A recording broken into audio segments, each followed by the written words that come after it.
തൃശ്ശൂരിലെ ഏറ്റവും പുണ്യവും പരിപാവനമായ ഒരു സ്ഥലത്ത് നിന്നാണ് ഏഷ്യയിലെ ഏറ്റവും വലിയ കലോത്സവമായ ഈ യുവജനോത്സവത്തിൻ്റെ കുട്ടികളോടും മറ്റുള്ളവരോടും ഞാൻ സംസാരിക്കുക എന്ന് പറയുന്നത് എൻ്റെ ഏറ്റവും വലിയൊരു ഭാഗ്യമായിട്ട് കരുതുന്നു, ഒരു പുണ്യമായിട്ട് കരുതുന്നു. അതിന് ഇടവരുത്തി തന്ന വടക്കം നാഥിനെ ഓർത്തുകൊണ്ട് അതിനെ സ്മരിച്ചുകൊണ്ട് ഞാൻ നിങ്ങളോട് സംസാരിക്കാൻ ആവശ്യമാണ്. ബഹുമാനപ്പെട്ട പ്രതിപക്ഷ നേതാവ് VD സതീശൻ സാർ, ബഹുമാനപ്പെട്ട വിദ്യാഭ്യാസ മന്ത്രി ശ്രീ ശിവൻകുട്ടി സാർ, മറ്റ് മന്ത്രിമാർ, വേദിയിലും സദസ്സിലും ഇരിക്കുന്ന വ്യക്തികളെ, പ്രിയപ്പെട്ട വിദ്യാർത്ഥി സുഹൃത്തുക്കളെ, അധ്യാപക അനധ്യാപക അംഗങ്ങളെ, രക്ഷകർത്താക്കളെ, എൻ്റെ ഏറ്റവും പ്രിയപ്പെട്ട കൊച്ചു കൂട്ടുകാരികളെ, വളരെ സന്തോഷത്തോടെയാണ് ഈ കലയുടെ ഈ വാർഷിക മഹാഭാഗവേളയിൽ ഞാൻ ഇവിടെ നിൽക്കുന്നു, നിങ്ങളോട് സംസാരിക്കുന്നു. ബഹുമാനപ്പെട്ട മന്ത്രി പറഞ്ഞ പോലെ എന്ത് വേഷം ഇട്ടുകൊണ്ടാണ് വരുന്നത് ഒരു വലിയ ചർച്ചാ വിഷയമായിരുന്നു. അപ്പോൾ എല്ലാവരെയും സന്തോഷിപ്പിക്കുന്ന രീതിയിൽ ഖദർ ധരിച്ചു, പിന്നെ കുട്ടികൾക്ക് വേണ്ടി കുറച്ച് വീശി. എല്ലാവരും ഒരുപോലെ സന്തോഷിപ്പിക്കാൻ പറ്റില്ല. അപ്പം എന്തായാലും ഇത് ഏറ്റവും നല്ലൊരു വേഷമാണ്. ഞാൻ കൈത്തറിക്ക് വേണ്ടിയിട്ട് ബ്രാൻഡ് അംബാസിഡർ, ഗുരുവിൻ്റെ അംബാസിഡറായിട്ടൊക്കെ ചെയ്തിട്ടുള്ളതാണ്. എനിക്കിഷ്ടപ്പെട്ട വേഷമാണ്. അപ്പം എൻ്റെ അടുത്ത് മന്ത്രി പറഞ്ഞു ഇങ്ങനെ തന്നെ വരണം. നന്ദി സാർ.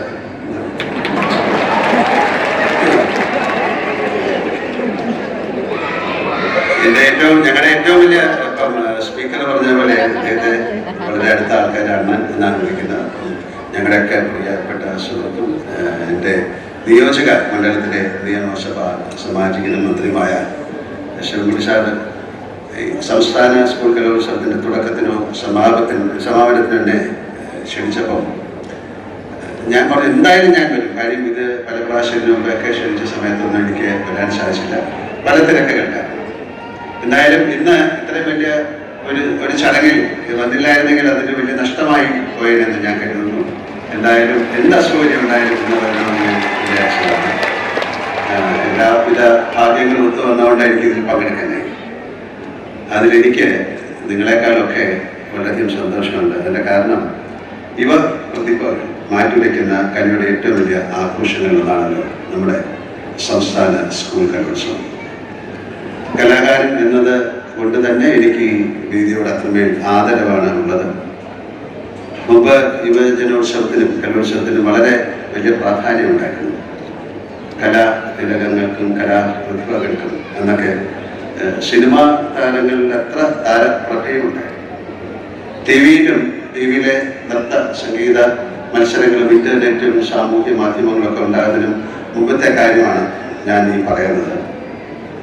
അന്ന് സ്കൂൾ തലത്തിൽ തുടങ്ങി സബ് ജില്ലാ പിന്നെ സംസ്ഥാന തലങ്ങളിൽ നടക്കുന്ന യുവജനോത്സവങ്ങളിലും സർവകലാശാല യുവജനോത്സവങ്ങളിലുമൊക്കെ മാത്രമായിരുന്നു ബാല കൗമാരികൾക്ക് തങ്ങളുടെ കലാശേഷി പ്രകടിപ്പിക്കാനുള്ള ഒരു അവസരം. ഏഷ്യയിൽ തന്നെ ഏറ്റവും കൂടുതൽ ആൺകുട്ടികൾ അക്കാലത്ത് പഠിച്ചിരുന്ന തിരുവനന്തപുരത്തെ കേരള ഗവൺമെൻറ് മോഡൽ ഹൈസ്കൂൾ, അവിടെയാണ് ഞാൻ പഠിച്ചിരുന്നത്. ഏറ്റവും അധികം പെൺകുട്ടികളുണ്ടായിരുന്ന തിരുവനന്തപുരത്ത് പരുത്തിക്കുന്ന എന്ന് വിളിക്കുന്ന government girls higher secondary school cotton hill, അവിടെയൊക്കെയായിരുന്നു പ്രതിഭകളെ പങ്കെടുപ്പിക്കുന്നതുകൊണ്ട് തന്നെ സംസ്ഥാന സ്കൂൾ യുവജനോത്സവങ്ങളിൽ എല്ലാ വർഷവും തലസ്ഥാന ജില്ലയുമായിട്ടായിരിക്കും മറ്റ് ജില്ലകൾ ഒന്നാം സ്ഥാനത്തിനായി മാറ്റിവെക്കേണ്ടി വരിക. തൃശ്ശൂരും കോഴിക്കോടും ഒക്കെ പലകുറി ഒന്നാം സ്ഥാനത്തെത്തിയിട്ടുണ്ട്. ഞാൻ പറയുന്നത് പഴയ കാലഘട്ടമാണ്. എന്നാൽ ഇന്ന് ഞാൻ മനസ്സിലാക്കുന്നത് കോഴിക്കോട് 21 തവണ ഒന്നാം സ്ഥാനം നേടി വളരെ മുന്നിലാണ്. തിരുവനന്തപുരം 17, തൃശ്ശൂർ 6 തവണയും ഒക്കെയാണ്. മലയാള സിനിമയ്ക്കും നമ്മുടെ യുവജനോത്സവങ്ങൾ എത്രയോ പ്രതിഭകളെ സമ്മാനിച്ചിട്ടുണ്ട്. കേരള സർവകലാശാല യുവജനോത്സവത്തിൽ കലാപ്രതിഭയായ അകാലത്തിൽ വെടിഞ്ഞ അമ്പിളി അരവിന്ദൻ്റെ പേരിലാണ് പിന്നീട് 1ാം സ്ഥാനം നേടുന്ന കോളേജിനുള്ള ട്രോഫി തന്നെ ഏർപ്പെടുത്തിയത് എന്നാണ് എൻ്റെ ഓർമ്മ. അവരുടെ മകൻ പൊന്നമ്പിളി സ്കൂൾ കലോത്സവങ്ങളിൽ പ്രതിഭയായി പിന്നെ ചില സിനിമകളിലൊക്കെ അഭിനയിക്കാനും അവർക്ക് സാധിച്ചിട്ടുണ്ട്. പിന്നീട് അങ്ങോട്ട് നമുക്കെല്ലാം പ്രിയപ്പെട്ട മഞ്ജു വാര്യർ, നവ്യ നായർ, യദുൽ കൃഷ്ണൻ, ശരത് ദാസ് ഒക്കെ തന്നെ കലോത്സവ വേദിയുടെ സംഭാവനകളാണ്. നമ്മുടെ ഗായികയായ KS ചിത്ര, ഗായകൻ G വേണുഗോപാലും ഒക്കെ കലോത്സവങ്ങളിലൂടെ വളർന്നു വന്ന താരങ്ങളാണ്. അന്നൊക്കെ കലാതിലകങ്ങളുടെ മുഖചിത്രങ്ങൾ ജനപ്രിയ പ്രസിദ്ധീകരണങ്ങൾ വന്നിരുന്നത് ഞാൻ നോക്കിയാണ്. സമൂഹ മാധ്യമങ്ങളൊക്കെ ഇത്രമേൽ ജനപ്രീതി ആർജിച്ചിട്ടും എനിക്കറിയാം ഇന്നും പല സംവിധായകരും സംസ്ഥാന സ്കൂൾ സർവകലാശാല കലോത്സവ വേദികളിൽ പുതിയ പ്രതിഭകളെ തേടിയെത്തുന്നുണ്ട്. കലോത്സവങ്ങൾ കുട്ടികൾക്ക് നൽകുന്നത് അവരുടെ കഴിവുകൾ പ്രദർശിപ്പിക്കാനുള്ള കേവല അവസരങ്ങൾ മാത്രമല്ല എന്ന് നോക്കണം. അത് അവർക്ക് കൂട്ടായ്മയുടെ സാമൂഹ്യ പാഠം സമ്മാനിക്കുന്നുണ്ട്. വ്യക്തി എന്ന നിലയ്ക്ക് ആത്മവിശ്വാസം കൂട്ടി ഉറപ്പിക്കുന്നുണ്ട്. പങ്കുവെക്കലിന്റെ രസം ശീലിപ്പിക്കുന്നു. തോൽവി എന്നത് വിജയത്തിലേക്കുള്ള പടവാണ് എന്ന തിരിച്ച് അറിവുണ്ടാക്കുന്നു. മത്സരിക്കുന്നതാണ് പ്രധാനം. അവിടെ ജയ പരാജയങ്ങൾ സത്യത്തിൽ അപ്രസക്തമാണ്. അതുകൊണ്ട് തന്നെ അല്ലെങ്കിൽ അതുപോലെ ഒരു പക്ഷേ നമ്മുടെ ഈ കലോത്സവത്തിലെ അവതരണങ്ങളുടെ കാര്യവും അതുപോലെയാണ്. പലപ്പോഴും പലർക്കും റിഹേഴ്സലിനോടൊപ്പം പോലും മികച്ച പ്രകടനങ്ങൾ കാഴ്ചവെക്കാനായതുമില്ല. പല കാരണങ്ങളും അതിൽ അങ്ങനെ സമ്മാനങ്ങളൊക്കെ നഷ്ടപ്പെടാൻ സാധിച്ചുവെന്ന് വരാം. അതിനാൽ സമ്മാനങ്ങൾ നേടാൻ സാധിക്കാതെ വരുന്ന ആൾക്കാരുമുണ്ട്. അതുകൊണ്ട് അവരാരും മോശം കലാകാരന്മാരാകുന്നില്ല. ഈ ബോധ്യം കൂടിയാണ് കലോത്സവ മത്സരവേദികളിൽ നമ്മുടെ കുഞ്ഞുങ്ങളിൽ ഊട്ടി ഉറപ്പിക്കുന്നത്, അല്ലെങ്കിൽ ഉറപ്പിക്കേണ്ടത് എന്ന് ഞാൻ കുറച്ച് വിശ്വസിക്കുന്നു. പാഠപുസ്തകങ്ങൾക്ക് പുറത്ത് ഇത്രയേറെ ജീവിതാനുഭവങ്ങൾ സമ്മാനിക്കുന്ന, സാംസ്കാരികമായി അവരെ പരുവപ്പെടുത്തുന്ന കലോത്സവങ്ങളുടെ രാഷ്ട്രീയവും സാമൂഹികവുമായ പ്രസക്തി തിരിച്ചറിഞ്ഞ് അതിനായി ഇത്രയേറെ പണവും മനുഷ്യ വിഭവവും മാറ്റിവെക്കുന്ന സംസ്ഥാന സർക്കാരിനോടും വിദ്യാഭ്യാസ വകുപ്പിനോടും കലാകാരൻ എന്ന നിലയ്ക്ക് ഞാൻ എൻ്റെ ഉള്ളിൽ നിറഞ്ഞ നന്ദി രേഖപ്പെടുത്തുന്നു.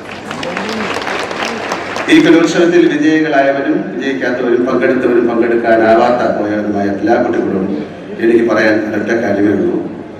നിങ്ങളിലെ കലാകാരനെ അല്ലെങ്കിൽ കലാകാരിയെ ഈ വേദിയിലേക്ക് മാത്രമായി ചുരുക്കരുത്. നിങ്ങളുടെ മുന്നിലുള്ള സാധ്യതകളുടെ ആകാശം അനന്തമാണ്.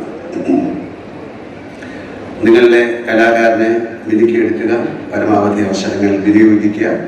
നിങ്ങളുടെ കലയോടുള്ള ആത്മാർത്ഥമാണെങ്കിൽ അവസരങ്ങൾ നിങ്ങളെ തേടിയെത്തും. ഞാനിത് പറയുന്നത് എൻ്റെ അനുഭവത്തിൽ നിന്നുമാണ്. ഇന്നിവിടെ സമാപിക്കുന്ന 64ാമത് സംസ്ഥാന സ്കൂൾ കലോത്സവത്തിൽ സമ്മാനാർഹരായ എല്ലാ പ്രതിഭകളെയും കലാതലവും പ്രതിഭയായി പോയിന്റ് നിലയിൽ മുന്നിലെത്തിയ സ്കൂളുകളും എല്ലാവരെയും അകം നിറഞ്ഞ് ആശംസിക്കുന്നു.